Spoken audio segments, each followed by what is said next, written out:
third webcast for You Don't Have to Yell. Hopefully, we discover some new technical problem in this episode as we have during the other two. Possibly not. We'll see. With me, I have John Severini and Susan Bottcher from Rank My Vote Florida. I won't tell you exactly what the organization does. Don't want to steal their thunder. But needless to say, it's very much aligned with the mission of You Don't Have to Yell around electoral reform. So John, Susan, thank you for joining me on this fine Sunday morning. Thank you, Dan. Appreciate being on. No, happy to have you. Yes. And I always, whenever I speak with folks in Florida this time of year, I always like to engage in a certain amount of self-torture because, of course, I'm sitting up here in the Northeast in Boston. It's mild for Boston in December. The sun is out, which is nice, but it is winter. Tell me, what is it like in Florida right now? John, you go ahead. You're further south than I am.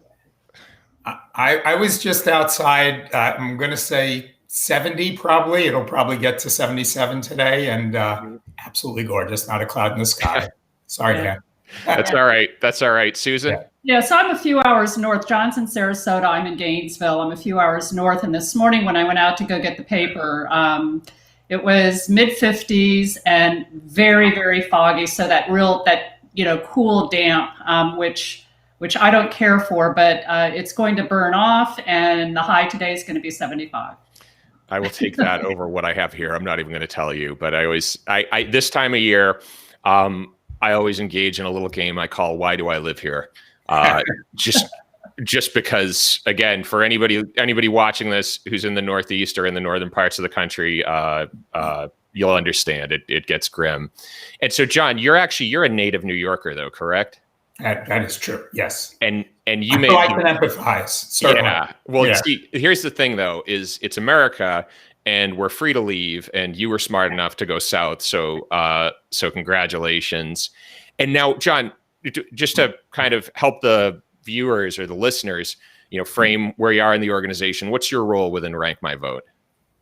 Okay, well, as far as the statewide effort is concerned, I am the chair, and that was from default. Nobody else wanted it, so I drew the short straw on that one. Yeah, but quite honestly, it was probably more seniority. I have the most gray hair, and also I've been at it the longest. Okay, among our team.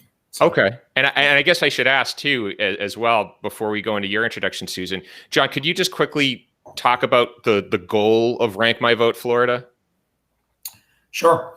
I'm not sure if your audience is familiar with ranked choice voting and how to rank your choices, but our goal is to enable any city in Florida that wants to use it, and then ultimately bring it to both statewide and federal elections within the state of Florida. Yep. And anybody watching this, of course, knows what ranked choice voting is. If you don't, it's a very simple system where effectively voters mark the preference of their voters or of their candidates in numerical order. And the one that ultimately receives the majority vote, that is not the plurality, but the majority of votes, either through first choice or second choice, ultimately becomes a victor. If you want to dig into it, you can visit ydhty.com. There's a whole write-up of it there. And Susan, we were talking before we turned on the camera. Now, you are actually a recovering politician, as you put it, correct? Yeah. Yes. I served on the Gainesville City Commission. I've been out of office for 6 years now, and that kind of blows my mind. It's been that long because it feels like yesterday that I was out. So I on one hand, I kind of understand this whole electoral system from a personal standpoint. Okay, great. And we're definitely gonna dig into that as we go through this conversation. Susan, I'll actually keep with you here. Why should Floridians care about ranked choice voting?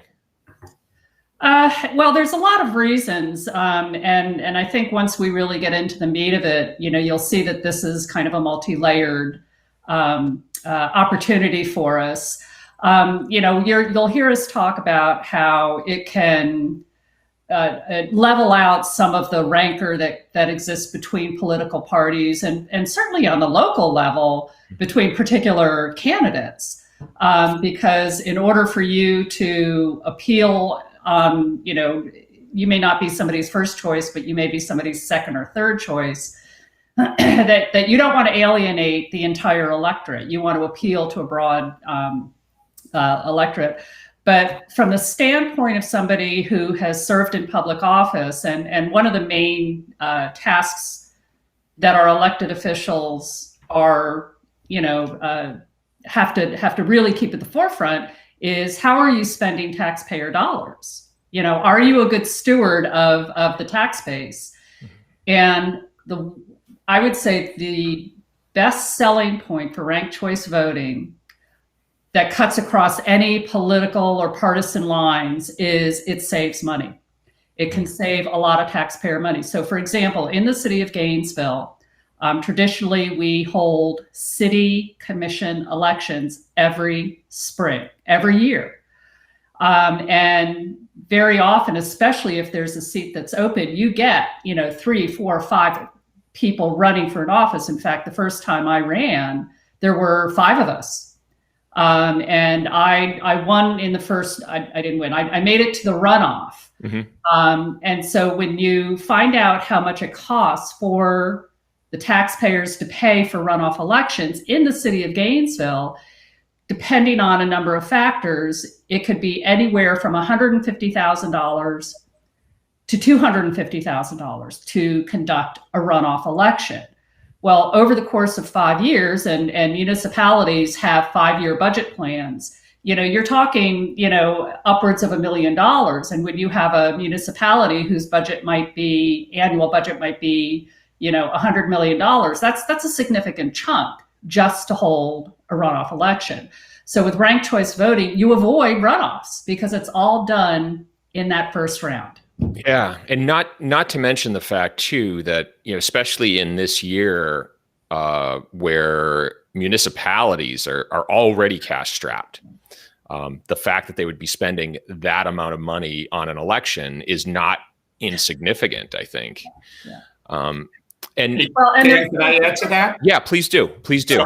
So absolutely, the cost savings is probably the number one factor, but also getting voters to go back to the booth the second time. I don't want to minimize that. Yeah. So in these off-cycle elections, and this is what resonated with Sarasota voters, besides eliminating the cost of that second election, you didn't have to, as a voter, you didn't have to go back a second time. You could express your preferences once. So on average, we would get a 24% voter turnout on the first round. And on our second round, we get a 12% turnout.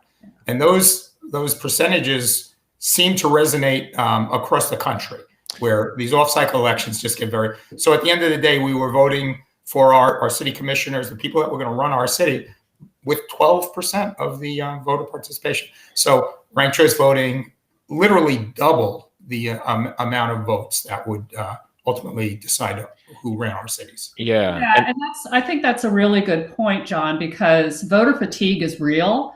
And again, in the city of Gainesville, because we hold city elections every single spring, that in even years, when you have the gubernatorial and then in the presidential years, that you could have as many as 4 elections in 1 year.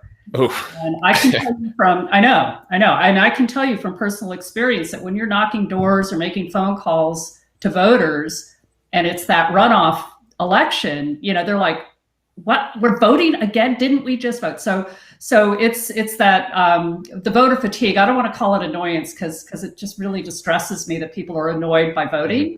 But yeah, that voter fatigue is real, and whatever we can do to minimize that and save taxpayer dollars is a good thing.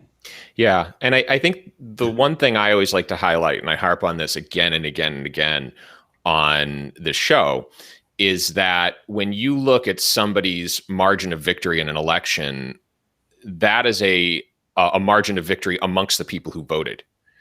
And even in the best years, maybe you're talking that's half the people, half the registered voters, maybe 60%. And of course, town and municipalities, far less. John, I know you'd mentioned the efforts for Sarasota to pass ranked choice voting. What's been the outcome since that's been passed? Sure, Dan. Well, so I wasn't involved with the original effort. Mm-hmm. That was before I got down here, but 2007, mm-hmm. it went by referendum. It was on the ballot, and the voters, 78% support for ranked choice voting. And for the very two reasons we mentioned, cost savings and eliminate that runoff. So at the time, our voting equipment was old and dated, and it wasn't really capable to run a ranked choice election. Mm-hmm. So it went into our city charter that when we get new equipment and it's certified, that new equipment is certified to run a ranked choice election, we will then start using ranked choice voting. Mm-hmm. So in 2016, mm-hmm. We bought new equipment. We used, like most municipalities, we contract the county to run our election. So we use county equipment, mm-hmm. and the county bought new equipment. So they host our elections. So now we have capable equipment, and we're in discussions with the Secretary of State's office to certify it to allow us to use that. Yeah, and that was my next question, because just because you pass it in Sarasota or just because you pass it in Gainesville doesn't mean it's actually going to happen, because that still has to be authorized at the state level, right? Correct. Okay, got it. And Dan, we received some pushback. Mm-hmm. They're not overly excited to change the way people vote. Yeah. But we're in the process of defending our case, and of course, everything gets. There's lawyers involved, and we're hoping that we have a positive outcome. Yeah. So then Sarasota would be able to do it, and then we'd be the first city. So that's our goal. Got it. Short-term goal. Got it. Is there any commonality in terms of the people who oppose it? So, for example, is there any partisan bent in the folks who are pushing back, or is it kind of across the board? Folks just don't want to change. I think lack of knowledge is the biggest obstacle to this reform. And I'd be lying if I didn't say there was some political bend to this. Yeah. Certainly, both major parties have pushed back on it. Mm-hmm. But I will say in certain states, the Republican Party has embraced it, mm-hmm. and in states, the Democratic Party has embraced it. Yeah, I think in my home state of Massachusetts, where we just recently had a ranked choice voting initiative that failed, there was, I think, bipartisan. It's kind of odd to say. I think there was bipartisan support and bipartisan opposition, which I think is the definition of a good deal in politics, I'd say. But I do think that the reason it failed here was really because people just didn't know what it meant. There was that lack of education, like you said, and to an extent, I think COVID skewed it a bit. But yeah, I think that was the big challenge.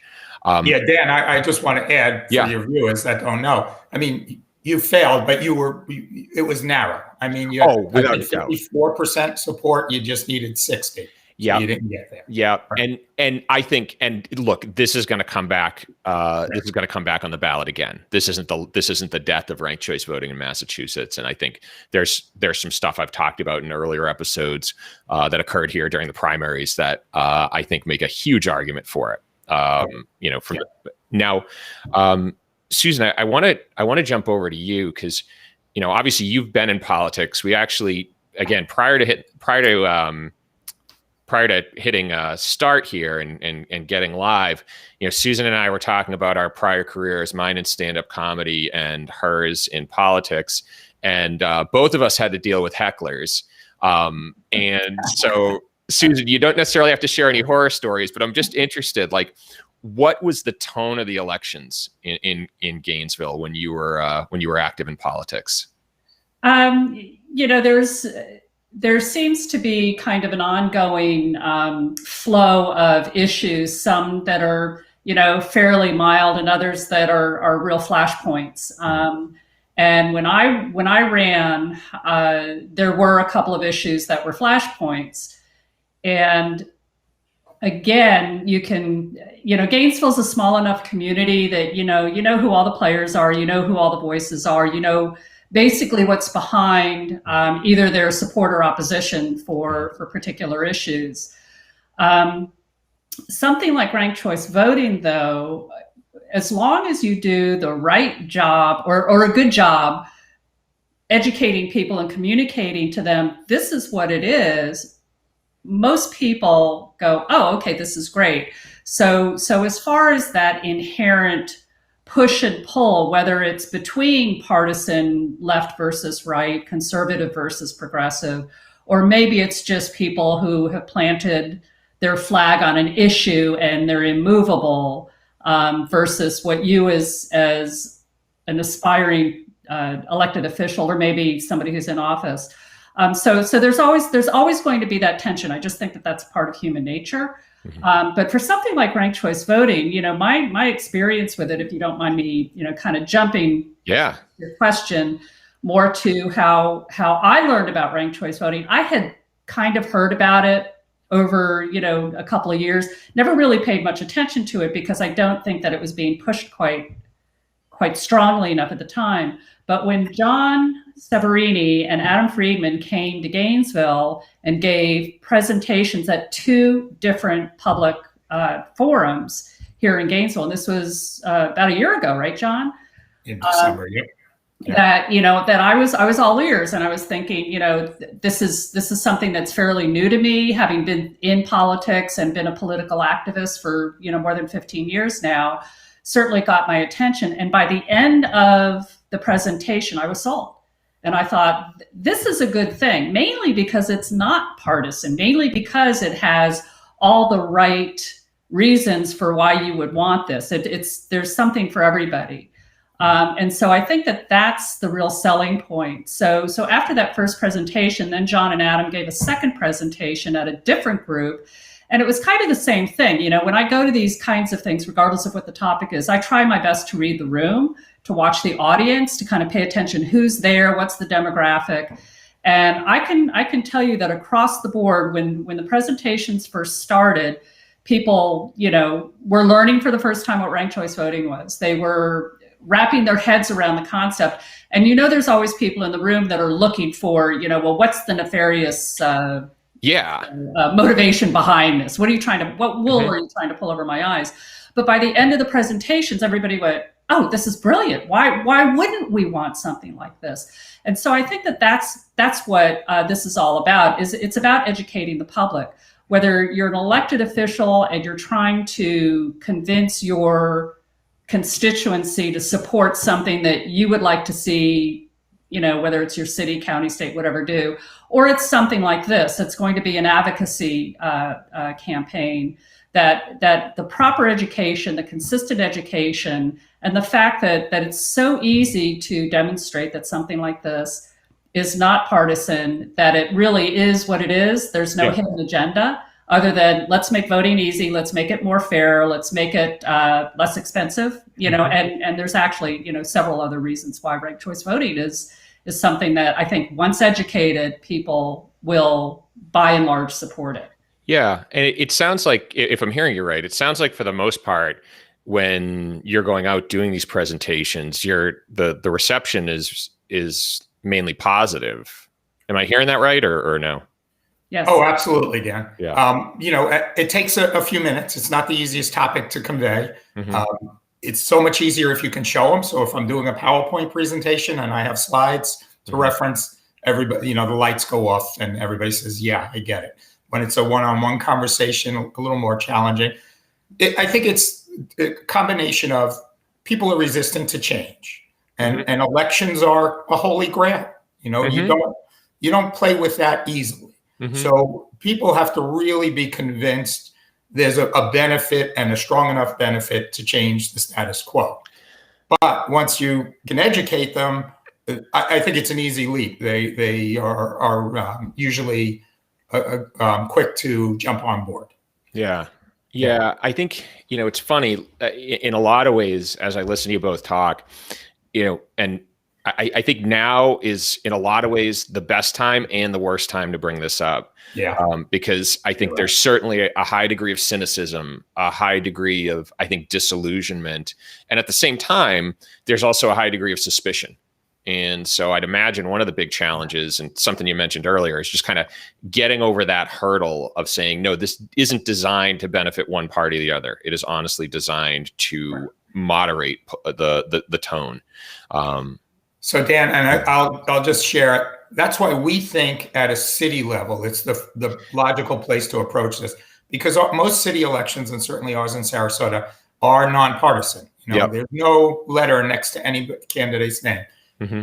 Typically, you understand what party that person, is from, but you try to take that partisan, nature away from the election. Mm-hmm. And it's also a way to educate a large number of people and get them used to it. Before we try to do something like you folks did in Massachusetts, is a much tougher lift to go statewide without a lot of, local experience. So that's the route we've decided.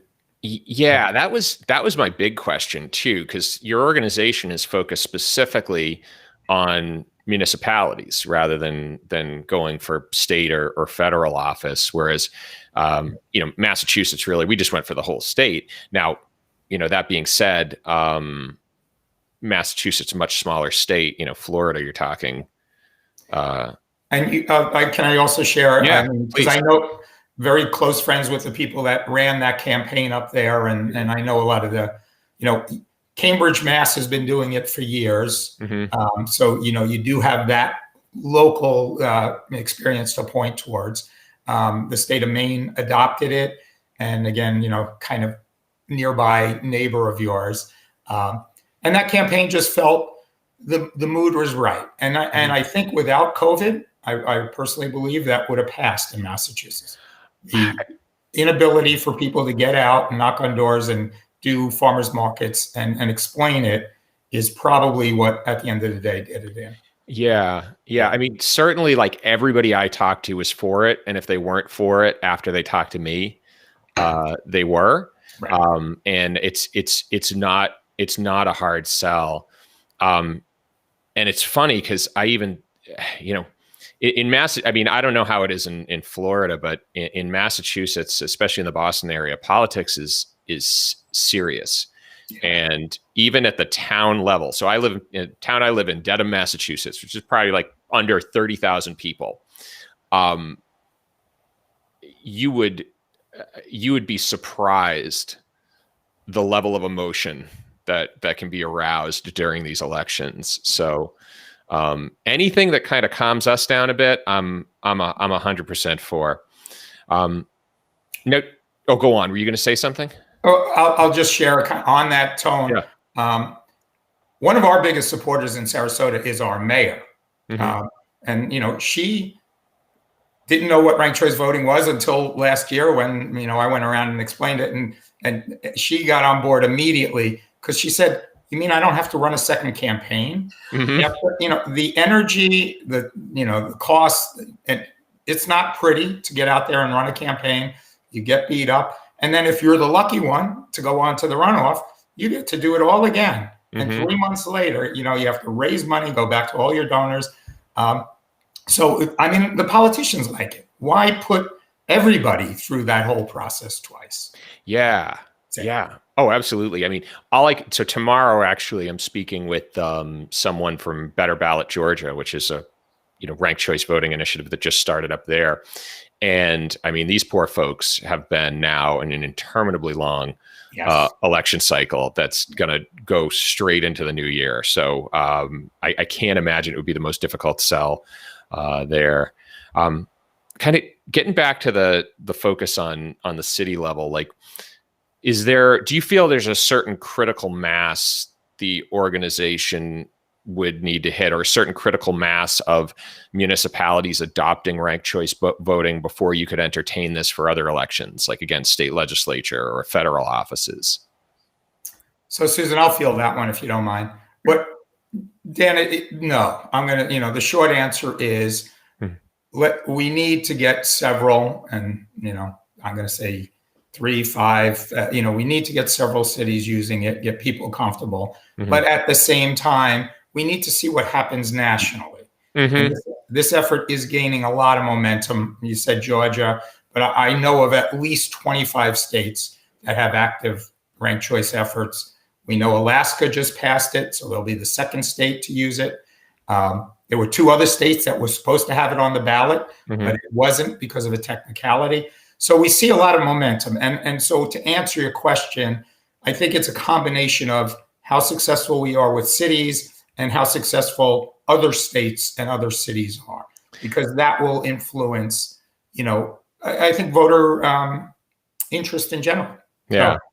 So, combination of those 2 factors. Yeah. And the cool thing there too is like, as these initiatives start to pop up in different states, that kind of builds awareness everywhere. Yeah. So I'd imagine that's going to give you some good air cover. Susan, go on. Sorry, John. I'd say even the near miss in Massachusetts just created so much knowledge and media attention to it. Because of you, Andrew Yang came out for it. Elizabeth Warren came out for it. The former governor of Massachusetts, his name is escaping me. William Weld. Weld. Thank you. Yeah. Yeah. So, bipartisan support and a lot of visibility. Yeah. That was the interesting thing about Massachusetts was the fact that it was truly bipartisan. I mean, we had, and Weld is, Weld at this point has obviously was running on the Libertarian ticket, but, we had our ex lieutenant governor who was a Republican sign on to it. A number of prominent Massachusetts Republicans were supporting that. And Susan, I want to pull you back in here because, obviously you've run a few elections, you've kind of seen what it's like as you go out there, as you present this case, what are some of the challenges maybe that we haven't discussed yet that you're anticipating as this continues to gain steam? Well, I think the challenge is getting in front of enough people with, a good, succinct, easy to show presentation of some sort that if you just rely on, hey, we're going to have a conversation about this, as John alluded to, it's a little harder to describe it. I mean, you even said it, Dan, that just saying, hey, there's this thing called ranked choice voting, here's how it works. A lot of people have trouble kind of grasping it, but when you have that presentation where you can show it from a couple of different angles, that light bulb definitely, lights up over people's heads and they go, oh, okay, I get it.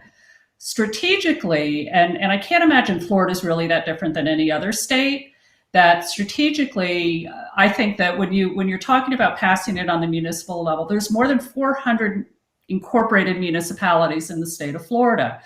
And you have some that, and you also have consolidated governments like Duval County, Jacksonville-Duval County up in the Northeast, Miami-Dade in the Southeast. And then you have the smaller municipalities in the Panhandle and in North Central Florida, and in certain areas down in the middle of the state, that I think the sell to those smaller municipalities is going to be just as important as it is going to be in the larger municipalities and consolidated governments. Because if we're going to then pivot to trying to get this done on the state level, if you've got this very diverse geographic and demographic support for ranked choice voting, it's much easier for the state legislature to go, oh, okay, this isn't something to be afraid of. This isn't something to be suspicious of. Across the board, everybody's, everybody wants this, and the municipalities have already, embraced it. And in some cases, want to pass it. Yeah. There's one other thing I wanted to jump in. I wanted to jump in with here that I just thought of too, which is, we've talked about, a few of the issues with education. The other thing that appeals to me about ranked choice voting, I think appeals to a lot of people, is the whole spoiler effect in elections. And obviously we've seen that in presidential elections. Recently here in Massachusetts, we had a 4-way Democratic primary where the person who took office won, I think it was by 24 to 30%, somewhere around there. So could you just, again, for the folks who maybe are new to this, could you explain how ranked choice voting counters that? I'll let John take that. Yeah. Okay, great. All right, Dan. So thank you. Yeah, there's a lot of benefits to ranked choice voting, but that's real high up on my list of advantages. So what it does is it allows other voices to enter the conversation, third-party voices, libertarian voices, Green Party voices, whatever they are, to run for office without worrying about being that spoiler. So, we can go to, I'll say, the 2016 election. We'll just pick that one, the presidential. And there was a large libertarian following for Bill Weld and Gary Johnson. So those voters had a choice. Do I vote for somebody that I know is going to lose or not likely to win? Let's say that. I'm expressing my first choice, but then I know that I may actually be helping the person I want least to win by not voting for the other candidate. And Green Party candidates have that same problem.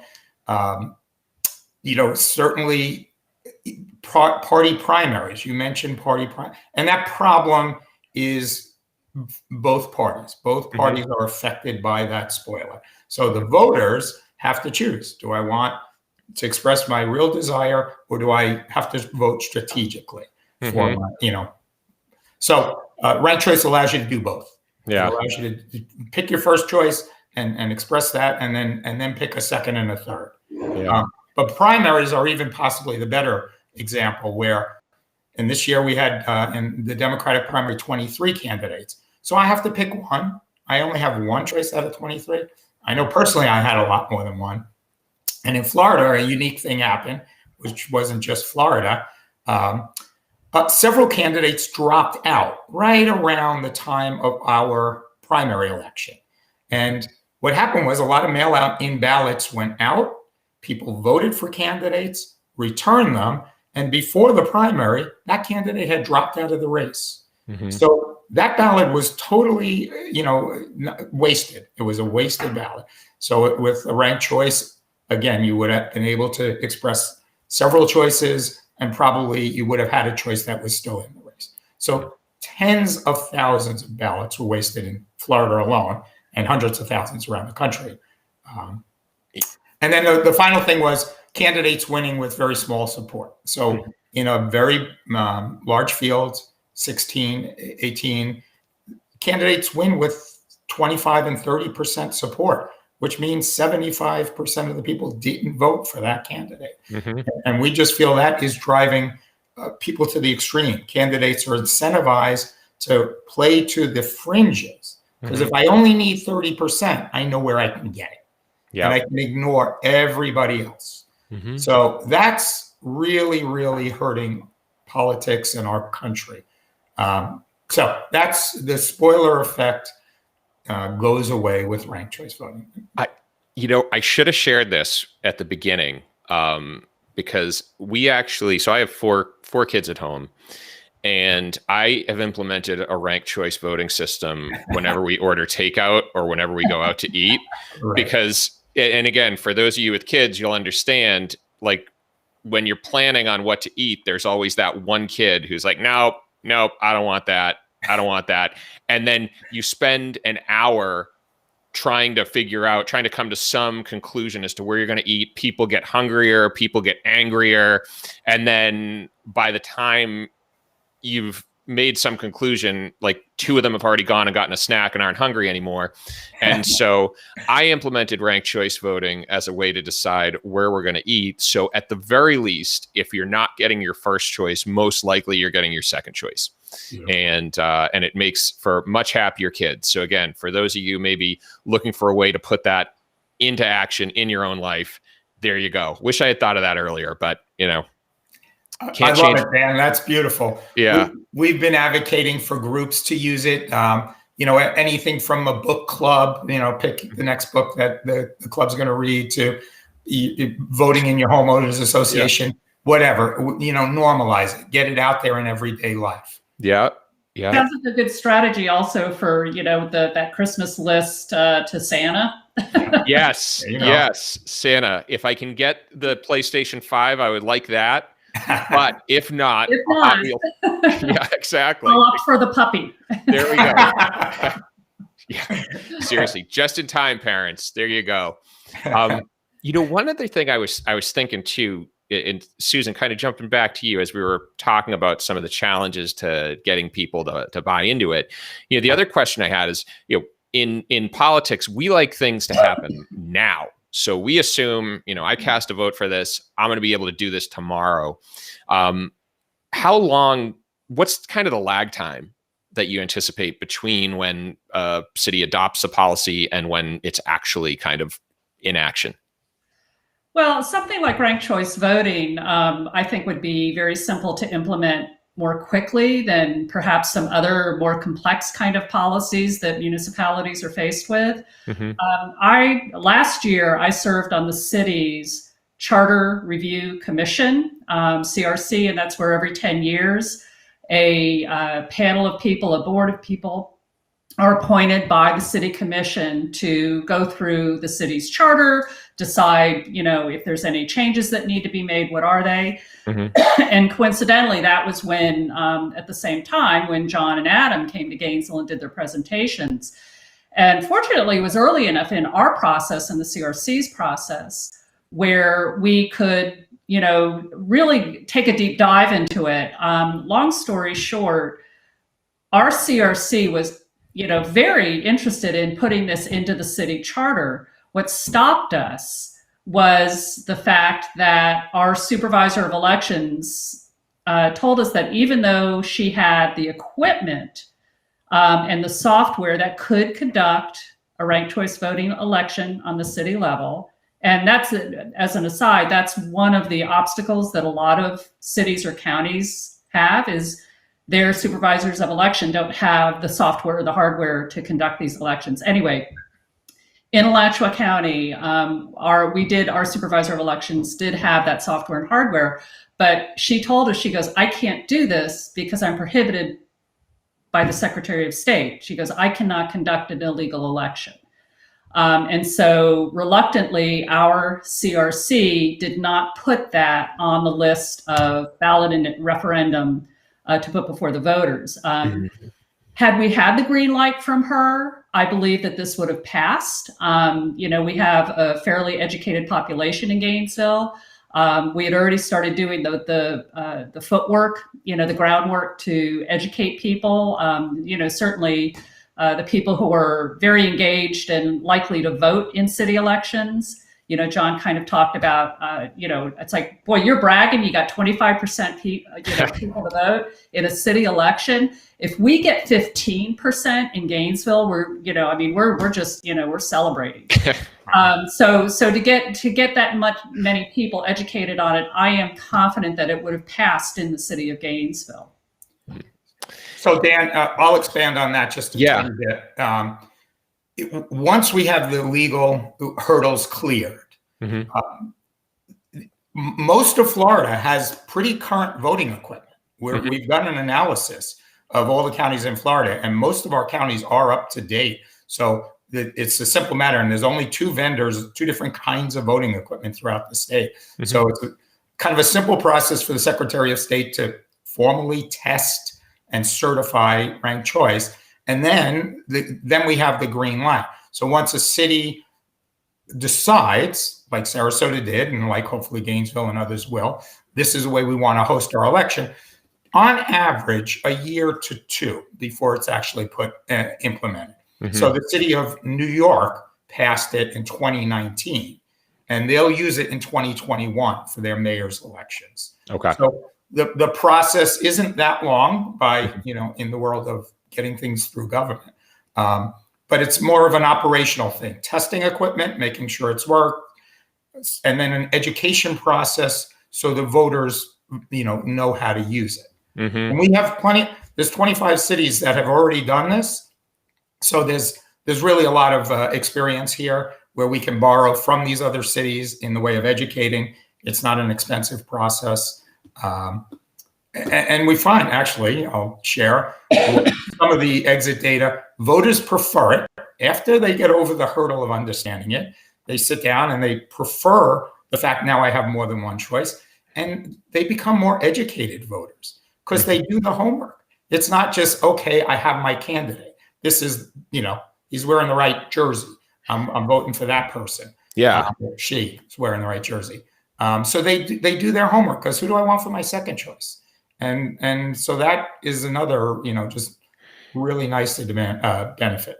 Do you know, and I don't want to wax too philosophical here, but the thing that really got me into this, and the thing that really prompted me to start talking about this, was when I realized that just due to political branding right now and how strong it is, two people of opposite political opinions in this country at this point have reached a point where they don't even inhabit the same factual reality. And it's very, very democracy can't function if there isn't some sense of consensus. So I really love the idea that voters do have to educate them beyond the party they trust, like you said, beyond what jersey a candidate's wearing.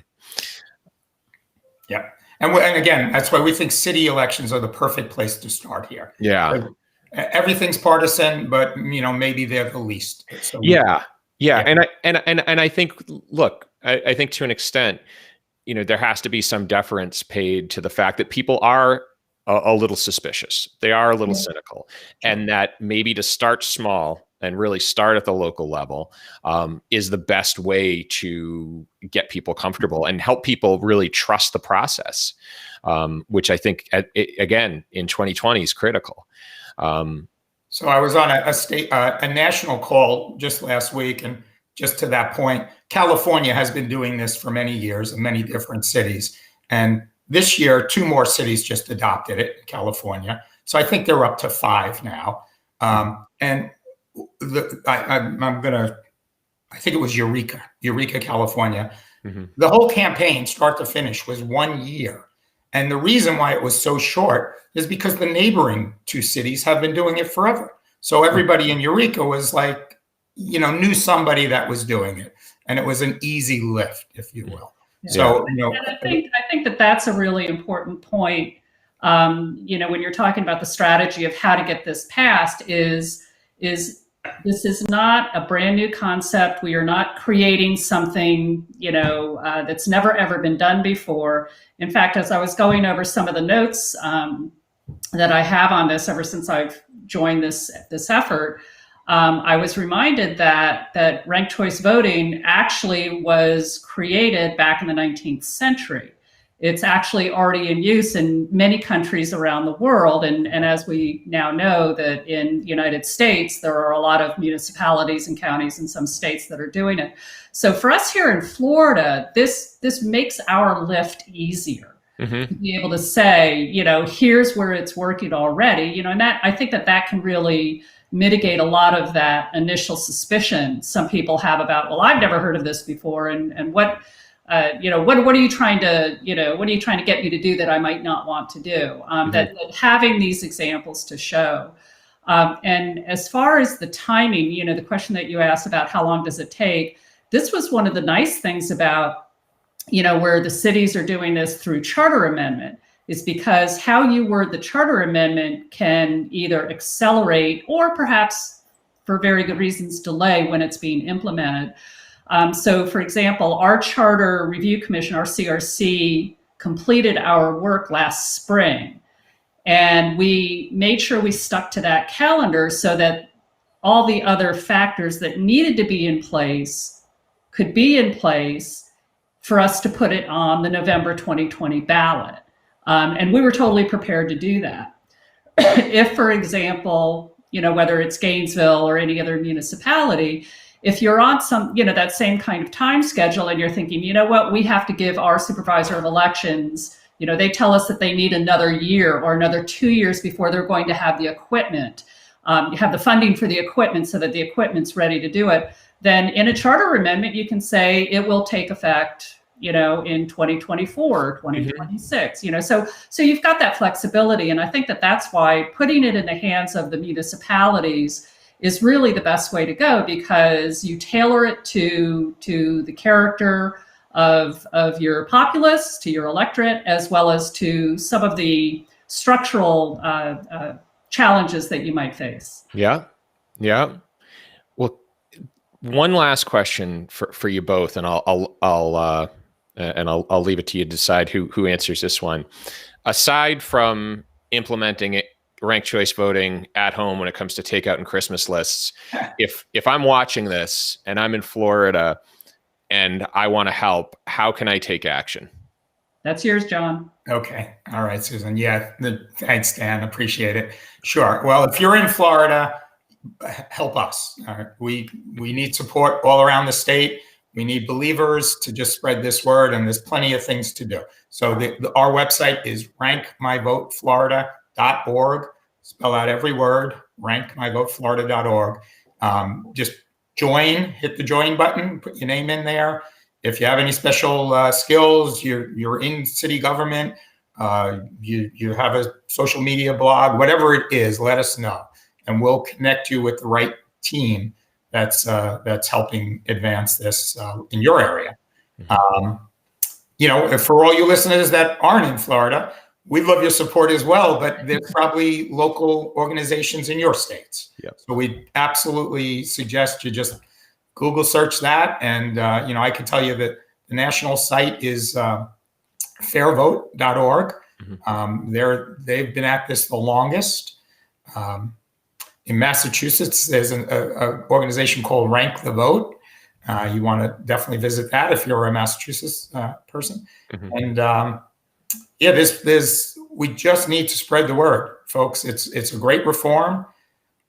We know once people understand it, and after they get to use it, they love it. So that's our joint mission. Yeah. And the other thing I'd bring up too, just to your point about the folks not in Florida, if there's one thing that's kind of gelled with me as we've talked here, it's the collective effort of people around the country that makes the efforts of people in other parts of the country easier. The more people that know about this, the more people are talking about this, the easier it's going to be to get people to warm to this idea and get it implemented at the state and local level. So one thing I harp on again and again is get out there and get involved. Yeah. It's not a spectator sport, right? No, absolutely not. Absolutely not. Yeah. Absolutely not. So thank you both for your time. Really appreciate it. And for those of you who maybe you're just tuning in or tuned in for the last half, didn't catch it all, this recording is going to be live on YouTube and Facebook. It's also going to be up in this week's edition of the You Don't Have to Yell podcast, which you can get on iTunes, Spotify, and wherever else you happen to get your podcasts. So thanks again, John and Susan. Thank you, Dan. Appreciate the time. Yeah. Thank you. Appreciate it.